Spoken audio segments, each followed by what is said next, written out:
से कांग्रेस समेत 28 विपक्षी पार्टियां एक मंच पर आई हैं और जब से विपक्षी गठबंधन का नाम इंडिया अलायंस पड़ा है, केंद्र की भाजपा सरकार की नींद उड़ गई है। राजस्थान, छत्तीसगढ़, मध्य प्रदेश, तेलंगाना के विधानसभा चुनाव सिर पर हैं। 6 महीनों में आम चुनाव भी होने वाले हैं। ऐसे में सबसे बड़ा सवाल यही है कि क्या कांग्रेस के नेतृत्व में बना विपक्ष का ये गठबंधन आने वाले चुनाव में कारगर साबित होगा। इसको जानने के लिए अभी देश के कई राज्यों में हुई 7 विधानसभा सीटों पर आए चुनावी नतीजों को पैमाना बनाया जा सकता है। एक तरह से आने वाले चुनावों से पहले इंडिया बनाम एनडीए के बीच ये पहला टेस्ट था और आज इन 7 सीटों के लिए घोषित चुनावी नतीजों को देखकर कहा जा सकता है कि फैसला इंडिया के हक में 4-3 से आया, यानी जीत इंडिया की हुई। इन 7 सीटों में सबसे महत्वपूर्ण सीट यूपी की घोसी असेंबली सीट थी, जिस पर पूरे देश की नज़रें थीं। यहाँ से समाजवादी पार्टी के उम्मीदवार सुधाकर सिंह, जो इंडिया के भी उम्मीदवार थे, का मुकाबला सपा छोड़कर भाजपा में गए दारा सिंह चौहान से था, जिन्हें 40,000 से भी ज़्यादा वोटों से हार का सामना करना पड़ा।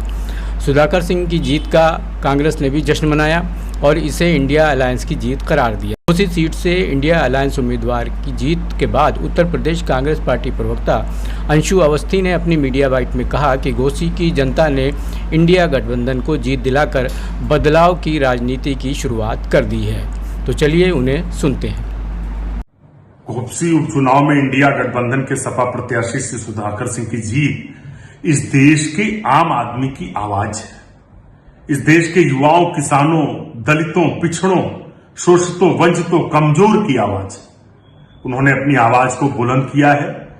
इस देश की राजनीति में एक उन्होंने दिशा दी है और घोसी की जनता ने ये बता दिया है कि भारतीय जनता पार्टी की तानाशाही, जुमलेबाजी और झूठ के आगे वो इंडिया गठबंधन के साथ खड़े।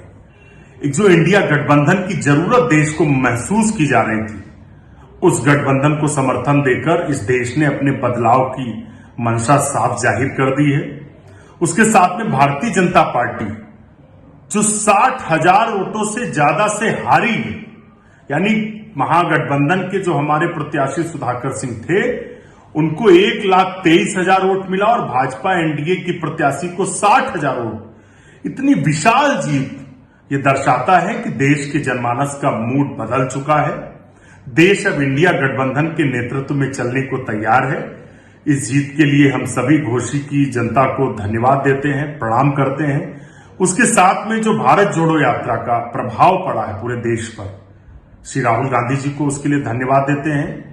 कार्यकर्ताओं को, कांग्रेस के कार्यकर्ताओं को, समाजवादी पार्टी के सहित सभी गठबंधन के साथी कार्यकर्ताओं को धन्यवाद देते हैं। निश्चित तौर से अब ये साफ जाहिर हो चुका है कि अब उत्तर प्रदेश इंडिया गठबंधन के साथ चलने को तैयार है और 2024 में ये इंडिया गठबंधन इस देश के विकास करने वाली, समावेशी, सभी को लेकर चलने वाली सरकार बनाएगा।